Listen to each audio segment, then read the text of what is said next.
Hello students, നമ്മൾ ഈ വീഡിയോയിൽ ഡിസ്കസ് ചെയ്യുന്നത് 4 സ്ട്രോക്ക് ഡീസൽ എഞ്ചിൻ്റെ വർക്കിംഗ് ആണ്. കഴിഞ്ഞ വീഡിയോയിൽ നമ്മൾ 4 സ്ട്രോക്ക് പെട്രോൾ എഞ്ചിൻ്റെ വർക്കിംഗ് പഠിച്ചു.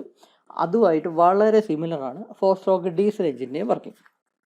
അപ്പോൾ ഇവിടെ ഡീസൽ സൈക്കിളാണ് ഇവിടെ ഫോളോ ചെയ്യുന്നതെന്ന് വേണമെങ്കിൽ പറയാം.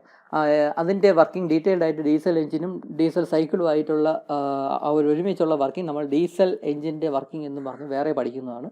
നമ്മൾ ഇവിടെ ഇപ്പോൾ പഠിക്കാൻ പോകുന്ന 4 സ്ട്രോക്ക് ഡീസൽ എഞ്ചിൻ്റെ വർക്കിംഗ് ആണ്. അപ്പോൾ അതിൽ നമ്മൾ വരയ്ക്കേണ്ട ഫിഗർ എന്ന് പറഞ്ഞാൽ സെയിം ഫിഗർ തന്നെയാണ്. ഇതും ബെഞ്ചമിൻ്റെ ടെക്സ്റ്റ് ബുക്കിൽ കൊടുത്തിട്ടുണ്ട്. അതിൻ്റെ എക്സ്പ്ലനേഷനും ബെഞ്ചമിൻ്റെ ടെക്സ്റ്റ് ബുക്കിലാണ് വളരെ ഈസി ആയിട്ട് കൊടുത്തിട്ടുള്ളത്. നമുക്ക് വരയ്ക്കേണ്ടുന്ന ഫിഗറും ഈ പെട്രോൾ എഞ്ചിന് നമ്മൾ വരച്ച സെയിം ഫിഗർ തന്നെ ഡീസൽ എഞ്ചിന് നമുക്ക് യൂസ് ചെയ്യാനായിട്ട് പറ്റും. ഈ കാണുന്ന പോലെ തന്നെ ഈ ഡയറക്ഷനൊക്കെ സെയിം തന്നെയാണ്. പിസ്റ്റൻ്റെ മൂവ്മെൻറ്റ് അതിൻ്റെ ഡയറക്ഷൻ എല്ലാം സെയിം തന്നെയാണ്. വാൾവിൻ്റെ പൊസിഷൻസും എല്ലാം സെയിം തന്നെയാണ്. പക്ഷേ 1-2 കാര്യങ്ങളിൽ മാത്രമേ ഇവിടെ വ്യത്യാസമായിട്ട് വരുന്നുള്ളൂ. എന്താണ് ഡിഫറൻസ് എന്നുള്ളത് ഞാനിപ്പോൾ പറഞ്ഞുതരാം.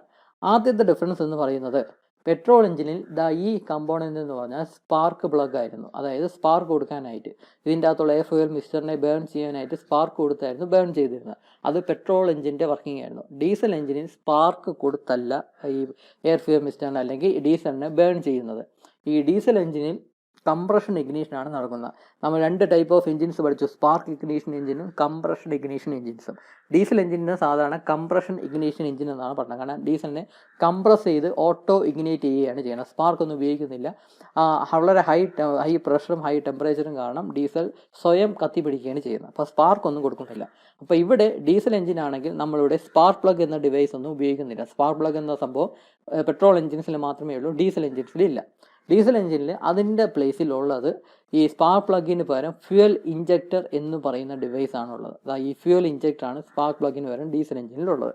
ഈ ഫ്യൂൽ ഇഞ്ചക്ടർ എന്ന് പറഞ്ഞാൽ ഡീസലിനെ ഇഞ്ചക്റ്റ് ചെയ്യാനുള്ള വളരെ ഫൈൻ പാർട്ടിക്കിൾസ് ആയിട്ട് ഡീസലിനെ സ്പ്രേ ചെയ്ത് കൊടുക്കാനുള്ള ഡിവൈസാണ് ഫ്യൂൽ ഇഞ്ചക്ടർ എന്ന് പറയുന്നത്. വളരെ ഹൈ വെലോസിറ്റിയിൽ ഡീസലിനെ സ്പ്രേ ചെയ്ത് കൊടുക്കും. വളരെ ചെറിയ പാർട്ടിക്കിളായിട്ട് വളരെ ഹൈ വെലോസിറ്റിയിൽ ഡീസലിനെ ഇഞ്ചക്ട് ചെയ്ത് കൊടുക്കുന്ന ഡിവൈസാണ് സ്പാർക്ക് പ്ലഗിന് പകരം ഡീസൽ എഞ്ചിൻസിലുള്ളത്. അപ്പോൾ ഡീസൽ എഞ്ചിനിൽ ശ്രദ്ധിക്കുക, സ്പാർക്ക് പ്ലഗ് എന്ന ഡിവൈസ് ഇല്ല ഡീസൽ എഞ്ചിന്. അപ്പോൾ അതാണ് ഈ ഫിഗറിൽ ആകെയുള്ള ഡിഫറൻസ്. നിങ്ങൾ ഇതിൻ്റെ ഫിഗർ വരയ്ക്കുമ്പോൾ ഇവിടെ സ്പാർക്ക് പ്ലഗിന് പകരം ഫ്യൂൽ ഇഞ്ചക്ടർ എന്നാണ് എഴുതേണ്ടത്. ഇവിടെ സ്പാർക്ക് പ്ലഗാണ് കൊടുത്തിരിക്കുന്നത്. സ്പാർക്ക് പ്ലഗിന് പകരം ഫ്യൂൽ ഇഞ്ചക്ടറാണ് കൊടുക്കേണ്ടത്. മാത്രമല്ല ഇത് പെട്രോൾ എഞ്ചിൻ്റെ ഫിഗറാണ് ഞാൻ യൂസ് ചെയ്തിരിക്കുന്നത്. ഇവിടെ പെട്രോൾ എഞ്ചിന് പകരം ഡീസൽ എഞ്ചിനിൽ നിന്ന് നിങ്ങൾ എഴുതിക്കണം. ആ ഒരു വ്യത്യാസം മാത്രമേ ഫിഗറിലുള്ളൂ. വർക്കിങ്ങിലുള്ള വ്യത്യാസം എന്ന് പറഞ്ഞാൽ അതിലും സത്യം പറഞ്ഞാൽ ഒരേ ഒരു വ്യത്യാസമേ ഉള്ളൂ. പെട്രോൾ എഞ്ചിനിലാണെങ്കിൽ ഈ ഇൻലെറ്റ് വാൾവ് വഴി അകത്തോട്ട് കയറുന്നത് എയർ ഫ്യൂൽ മിക്സ്ചർ ആയിരുന്നു. കാർബറേറ്റർ ഉപയോഗിച്ച് എയറിനെ ഫ്യൂലിനെയും തമ്മിൽ മിക്സ് ചെയ്തിട്ട് ആ എയർ ഫ്യൂൽ മിക്സ്ചർ ആയിരുന്നു ഈ സിലിണ്ടറിൻ്റെ അകത്തോട്ട് എൻ്റർ ചെയ്യുന്നത്. പക്ഷേ ഡീസൽ എഞ്ചിൻ്റെ കേസിനാണെങ്കിൽ ഫ്രഷ് എയർ ആയിരിക്കും സിലിണ്ടറിൻ്റെ അകത്തോട്ട് കയറുന്നത്. കാരണം ഡീസലിനെ ഇവിടെ ഇഞ്ചക്ട് ചെയ്ത് കൊടുക്കുകയാണല്ലോ ചെയ്യുന്നത്. അപ്പോൾ അതുകൊണ്ട് ഇതിൻ്റെ അകത്തോട്ട് കയറുന്ന എയർ എന്ന് പറഞ്ഞാൽ എയർ ഫ്യൂൽ മിക്സ്ചർ അല്ല, ഫ്രഷ് എയർ മാത്രമാണ്. അതായത് അറ്റ്മോസ്ഫിയറിൽ നിന്നുള്ള എയർ ഫിൽറ്റർ വഴി ഡയറക്റ്റ് ആയിട്ട് ഇതിൻ്റെ അകത്തോട്ട് അങ്ങ് കയറിക്കോളും. ഇതിൻ്റെ അകത്തോട്ട് ഫ്രഷ് എയർ ആയിരിക്കും കയറുന്ന ഡീസൽ എഞ്ചിനിൽ.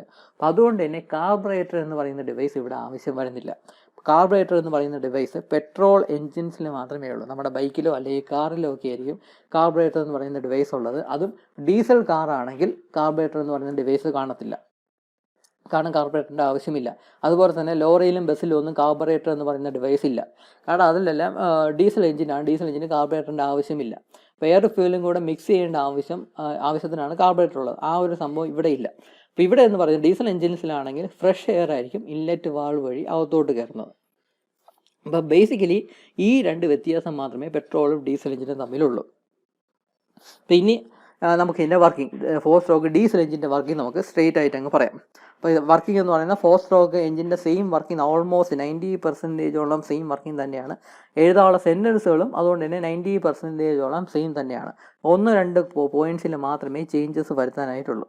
അപ്പോൾ ഇതിൻ്റെ വർക്കിംഗ് എന്ന് പറഞ്ഞാൽ ആദ്യം പിസ്റ്റൺ ടോപ്പ് ഡെസൻറ്റിൽ നിന്ന് ബോട്ടം ഡെസൻറ്റിലോട്ട് മൂവ് ചെയ്യും. അപ്പോൾ ഇതിൻ്റെ അകത്ത് ഈ സിലിണ്ടറിൻ്റെ അകത്ത് ഒരു സക്ഷൻ ക്രിയേറ്റ് ആവും. അപ്പോൾ ആ സമയത്ത് ഇൻലെറ്റ് വാൾവ് ഓപ്പൺ ചെയ്യുകയും ഇതിൻ്റെ അകത്തോട്ട് ഫ്രഷ് എയർ ഇതിൻ്റെ അകത്ത് സിലിണ്ടറിൻ്റെ അകത്തോട്ട് കയറുകയും ചെയ്യും. എയർ ഫ്യൂൽ മിക്സ്ചർ അല്ല, ഫ്രഷ് എയർ ആയിരിക്കും ഇൻലെറ്റ് വാൾവ് വഴി ഇതിൻ്റെ അകത്തോട്ട് കയറുന്നത്. അപ്പോൾ ആ സമയത്ത് എക്സോസ്റ്റ് വാൾവ് ക്ലോസ്ഡ് ആയിരിക്കും. അപ്പോൾ പിസ്റ്റൺ അതാണ് സക്ഷൻ സ്ട്രോക്ക് എന്ന് പറയുന്നത്.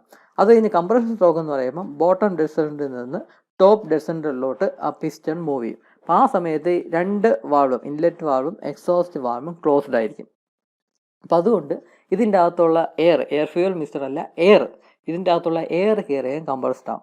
ഇവിടെ ശ്രദ്ധിക്കേണ്ട കാര്യം എന്ന് പറഞ്ഞാൽ പെട്രോൾ എഞ്ചിനേക്കാളും വളരെ ഹൈ കംപ്രഷൻ റേഷ്യോയിലാണ് ഡീസൽ എഞ്ചിൻ വർക്ക് ചെയ്യുന്നത്. അതായത് വളരെ ഹൈ പ്രഷറിലോട്ടായിരിക്കും. പെട്രോൾ എഞ്ചിനേക്കാളും ഓൾമോസ്റ്റ് ഡബിൾ പ്രഷറിലോട്ടായിരുന്നു ഇതിനെ കംപ്രസ് ചെയ്യുന്നതെന്ന് വേണമെങ്കിൽ പറയാം. വളരെ ഹൈ കംപ്രഷൻ റേഷ്യോ ആണ് ഡീസൽ എഞ്ചിൻസിലുള്ളത്.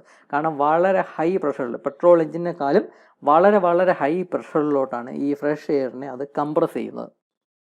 അങ്ങനെ വളരെ ഹൈ പ്രഷറിലോട്ട് ഈ എയറിനെ ഇതിൻ്റെ അകത്ത് കംപ്രസ് ചെയ്യും. അങ്ങനെ വളരെ ഹൈ പ്രഷറിലോട്ട് കംപ്രസ് ചെയ്ത് കഴിഞ്ഞിട്ട് അതിനെയാണ് കംപ്രഷൻ സ്ട്രോക്ക് എന്ന് പറയുന്നത്. അപ്പോൾ പിസ്റ്റൺ മുകളിലെത്തി കഴിയുമ്പോഴേക്കും ഇവിടെ ഈ ഫ്യൂൽ ഇഞ്ചക്ടർ വഴി വളരെ ഹൈ വെലോസിറ്റിയിൽ വളരെ ഫൈൻ പാർട്ടിക്കിൾസ് ആയിട്ട് ഡീസലിനെ സ്പ്രേ ചെയ്ത് കൊടുക്കും. അപ്പോൾ ഇവിടെ ഇപ്പോൾ കംപ്രസ് ചെയ്യുമ്പോൾ വളരെ വളരെ ഹൈ പ്രഷറിലോട്ടാണ് കംപ്രസ് ചെയ്യുന്നത്. അപ്പോൾ ആ സമയത്ത് ഇതിൻ്റെ അകത്തുള്ള എയറിൻ്റെ, ഫ്രഷ് എയറിൻ്റെ പ്രഷർ എന്ന് പറഞ്ഞാൽ വളരെ വളരെ കൂടുതലായിരിക്കും. അതുപോലെ തന്നെ ടെമ്പറേച്ചറും വളരെ കൂടുതലായിരിക്കും. അപ്പോൾ ഈ വളരെ ഹൈ പ്രഷർ, ഹൈ ടെമ്പറേച്ചർ എയറിലോട്ടാണ് ഈ ഡീസലിനെ വളരെ ചെറിയ പാർട്ടിക്കിൾസ് ആയിട്ട് ഹൈ വെലോസിറ്റിയിൽ സ്പ്രേ ചെയ്ത് കൊടുക്കുന്നത്. അങ്ങനെ സ്പ്രേ ചെയ്ത് കൊടുക്കുമ്പോൾ ആ വളരെ ഹൈ ടെമ്പറേച്ചർ കാരണം ഡീസൽ ഓട്ടോ ഇഗ്നൈറ്റ് ആകും, അതായത് സ്വയം കത്തിപ്പിടിക്കും. അങ്ങനെയാണ് ഇതിൻ്റെ അകത്ത് കമ്പസ്റ്റിംഗ് പ്രോസസ്സ് നടക്കുന്നത്. അങ്ങനെ കമ്പസ്റ്റിംഗ് പ്രോസസ്സ് നടക്കുകയും ഡീസൽ പെട്ടെന്ന് അങ്ങ് ബേൺ ആവുകയും ലോട്ട് ഓഫ് ഹീറ്റ് എനർജി പിന്നെയും ലിബറേറ്റ് ആവുകയും ചെയ്യും. Lot of heat energy liberate ആവും. അതിൻ്റെ കൂടെ തന്നെ lot of hot gases form ചെയ്യും. ഡീസൽ ബേൺ ചെയ്യുകയാണല്ലോ, lot of hot gases form ചെയ്യും. അത് കാരണം പിന്നെയും അതിൻ്റെ പ്രഷർ ഇൻക്രീസ് ചെയ്യും. ഈ ഏരിയയുടെ പ്രഷറും ടെമ്പറേച്ചറും പിന്നെയും വളരെ കൂടുതൽ പിന്നെയും ഇൻക്രീസ് ആകും. അത് കാരണം ആ പിസ്റ്റനെ വളരെ ഹൈ ഫോഴ്സിൽ താഴോട്ട് അതിനെ പുഷ് ചെയ്യും. കാരണം എക്സ്പാൻഷൻ നടക്കുകയാണ്. ഇതിൻ്റെ അകത്തോട്ട് ഒരുപാട് ഹീറ്റ് എനർജി, ഈ ഫ്യൂൽ കത്തുമ്പോഴേക്കും പിന്നെയും ഒരുപാട് ഹീറ്റ് എനർജി ഫോം ചെയ്യും, ഒരുപാട് ഹോട്ട് ഗ്യാസസ് ഉണ്ടാകും. അത് കാരണം വളരെ ഹൈ ഫോഴ്സിൽ ഈ പിസ്റ്റനെ താഴോട്ട് പുഷ് ചെയ്യും, എയർ എക്സ്പാൻഡ് ചെയ്യുന്നതുകൊണ്ട്. അതിനെയാണ് പവർ സ്ട്രോക്ക് അല്ലെങ്കിൽ വർക്കിംഗ് സ്ട്രോക്ക് അല്ലെങ്കിൽ എക്സ്പാൻഷൻ സ്ട്രോക്ക് എന്ന് പറയുന്നത്. അപ്പോൾ പിസ്റ്റനെ ടോപ്പ് ഡെഡ് സെൻറ്ററിൽ നിന്ന് ബോട്ടം ഡെഡ് സെൻറ്ററിലോട്ട് അത് പുഷ് ചെയ്യും. പുഷ് ചെയ്ത് താഴെ എത്തിക്കഴിഞ്ഞിട്ട് ബോട്ടം ഡെഡ് സെൻറ്ററിലോട്ട് എത്തിയിട്ട് പിന്നെ തിരിച്ച് പിസ്റ്റൻ മുകളിലോട്ട് മൂവ് ചെയ്യും.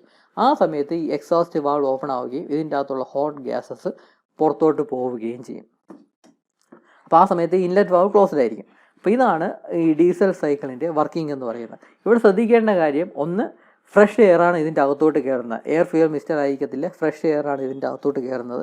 രണ്ടാമത്തെ കാര്യം എന്ന് പറഞ്ഞാൽ വളരെ വളരെ ഹൈ പ്രഷറിലോട്ടാണ് ഇതിനെ കംപ്രസ് ചെയ്യുന്നത്, ഈ ഫ്രഷ് എയറിനെ കംപ്രസ് ചെയ്യുന്നത്. ഇതിൻ്റെ കംപ്രഷൻ റേഷ്യോ എന്ന് പറഞ്ഞാൽ പെട്രോൾ എഞ്ചിനെക്കാളും വളരെ കൂടുതലാണ് ഡീസൽ എഞ്ചിൻസിൻ്റെ കംപ്രഷൻ റേഷ്യോ എന്ന് പറഞ്ഞാൽ. അതായത് വളരെ ഹൈ പ്രഷറിലോട്ടായിരിക്കും. പെട്രോൾ എഞ്ചിനിൽ ഫോം ചെയ്യുന്ന പ്രഷറിനേക്കാളും വളരെ വളരെ ഹൈ പ്രഷറിലോട്ടായിരിക്കും ഡീസൽ എഞ്ചിനിൽ ഈ ഫ്രഷ് എയറിനെ കംപ്രസ് ചെയ്യുന്നത്. ആ compressed high pressure, high temperature എയറിലോട്ട് ഈ ഡീസലിനെ സ്പ്രേ ചെയ്ത് കൊടുക്കുകയാണ് ചെയ്യണം. വളരെ ഹൈ വെലോസിറ്റിയിൽ ഇഞ്ചക്റ്റ് ചെയ്ത് കൊടുക്കും ഡീസലിനെ. അപ്പോൾ അതിനുവേണ്ടി ഫ്യൂൽ ഇഞ്ചക്ടർ ഉണ്ട്. അതാണ് മൂന്നാമത്തെ ഡിഫറൻസ് എന്ന് പറയുന്നത്. അങ്ങനെ ഡീസൽ ഇഞ്ചക്ട് ചെയ്ത് കൊടുക്കുമ്പോഴേക്കും അത് പെട്ടെന്ന് ഓട്ടോ ഇഗ്നൈറ്റ് ആവും, സ്വയം കത്തുകയും അത് കാണാൻ ലോട്ട് ഓഫ് ഹീറ്റ് എനർജിയും ലോട്ട് ഓഫ് ഹോട്ട് ഗ്യാസസ് ഫോം ചെയ്യും. അത് പിസ്റ്റൻ്റെ താഴോട്ട് പുഷ് ചെയ്യും. എന്നിട്ട് താഴെ എത്തിക്കഴിയും ബോട്ടം ഡെഡ് സെൻറ്ററിൽ എത്തിയിട്ട് തിരിച്ച് ടോപ്പ് ഡെഡ് സെൻറ്ററിലോട്ട് മൂവ് ചെയ്യുമ്പോഴേക്കും ഈ ഔട്ട്ലെറ്റ് വാൾവ് ഓപ്പൺ ആവുകയും അല്ലെങ്കിൽ എക്സോസ്റ്റ് വാൾവ് ഓപ്പൺ ആവുകയും ഇതിൻ്റെ അകത്തുള്ള ഹോട്ട് ഗ്യാസസ് പുറത്തോട്ട് പോവുകയും ചെയ്യും. അപ്പോൾ ഇതാണ് 4 സ്ട്രോക്ക് ഡീസൽ എഞ്ചിൻ്റെ വർക്കിംഗ് എന്ന് പറയുന്നത്. ഇതിൻ്റെ എക്സ്പ്ലനേഷന് നമ്മൾ 4 സ്ട്രോക്ക് പെട്രോൾ എഞ്ചിനിൽ എഴുതിയ അതിന് ചെറിയ മോഡിഫിക്കേഷൻസ് വരുത്തിയാൽ മതി. ഈ 4 സ്ട്രോക്ക് ഡീസൽ എഞ്ചിൻ്റെയും വർക്കിംഗ് നമുക്ക് ഈസി ആയിട്ട് എഴുതാനൊക്കും. അപ്പോൾ ഇതാണ് 4 സ്ട്രോക്ക് പെട്രോൾ എഞ്ചിൻ്റെയും 4 സ്ട്രോക്ക് ഡീസൽ എഞ്ചിൻ്റെയും വർക്കിംഗ് എന്ന് പറയുന്നത്. അപ്പം ഈ ഒരു മെയിൻ ഡിഫറൻസ് നിങ്ങൾക്ക് മനസ്സിലായല്ലോ.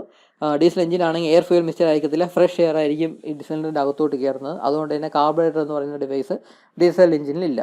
രണ്ടാമത്തെ ഡിഫറൻസ്, സ്പാർക്ക് പ്ലഗ് ഇല്ല, പകരം ഫ്യൂൽ ഇഞ്ചക്ടർ ആയിരിക്കും. ഇവിടെ സ്പാർക്ക് കൊടുത്തല്ല ബേൺ ചെയ്യുന്നത്, ഫ്യൂൽ ഇഞ്ചക്ടർ ഉപയോഗിച്ച് ഡീസലിനെ ഇഞ്ചക്ട് ചെയ്താണ് അവിടെ ഓട്ടോ ഇഗ്നിഷൻ നടക്കുന്നത്. അത് രണ്ടാമത്തെ ഡിഫറൻസ്. മൂന്നാമത്തെ ഡിഫറൻസ് എന്ന് പറഞ്ഞാൽ വളരെ വളരെ ഹൈ പ്രഷറിലോട്ടാണ് ഇതിനെ കംപ്രസ് ചെയ്യുന്നത്. പെട്രോൾ എഞ്ചിനേക്കാളും വളരെ ഹൈ കംപ്രഷൻ റേഷ്യോ ആണ് ഡീസൽ എഞ്ചിൻസിനുള്ളത്. വളരെ ഹൈ പ്രഷറിലോട്ടായിരിക്കും അതിനെ കംപ്രസ് ചെയ്യുന്നത്. അപ്പോൾ പെട്രോൾ എഞ്ചിനിൽ ഫോം ചെയ്യുന്ന ആ പ്രഷറിനെ ടെമ്പറേച്ചറിനേക്കാളും വളരെ കൂടുതലായിരിക്കും ഡീസൽ എഞ്ചിൻസിൽ ഫോം ആവുന്ന പ്രഷറും ടെമ്പറേച്ചറും. കാരണം എന്നാൽ മാത്രമേ ഡീസൽ സ്വയം ഇഗ്നൈറ്റ് ആവത്തുള്ളൂ, സ്പാർക്കൊന്നും കൊടുക്കുന്നില്ലല്ലോ. അപ്പം അതിനുവേണ്ടി വളരെ ഹൈ പ്രഷർ, വളരെ ഹൈ ടെമ്പറേച്ചറിലായിട്ടായിരിക്കും ആ എയറിനെ കംപ്രസ് ചെയ്യുന്നത്. അപ്പോൾ ഈ 3 ഡിഫറൻസ് ആണ് ബേസിക്കലി ഉള്ളത്. അപ്പോൾ ഇത് ശ്രദ്ധിക്കുക. അപ്പം ഇത്രയാണ് 4 സ്ട്രോക്ക് ഡീസൽ എഞ്ചിൻ്റെ വർക്കിംഗ് എന്ന് പറയുന്നത്. നമുക്ക് അടുത്ത വീഡിയോയിൽ ഈ ഡീസൽ എഞ്ചിനും പെട്രോൾ എഞ്ചിനും ഇത് തമ്മിലുള്ള ഡിഫറൻസ് നമുക്ക് എന്തൊക്കെയാണെന്ന് നോക്കാം. ഒരു 8-10ഓളം പോയിന്റ്സ് ഉണ്ട്. കുറേയൊക്കെ നമുക്ക് റിയൽ ലൈഫിൽ നിന്ന് തന്നെ നമുക്ക് എക്സാമ്പിൾസ് വെച്ച് മനസ്സിലാക്കാവുന്നതേ ഉള്ളൂ. ആ ഡിഫറൻസ് എന്തൊക്കെയാണെന്ന് നമുക്ക് അടുത്ത വീഡിയോയിൽ ഡിസ്കസ് ചെയ്യാം. അപ്പോൾ ഈ വീഡിയോയിൽ ഇത്രയേ ഉള്ളൂ. Thank you.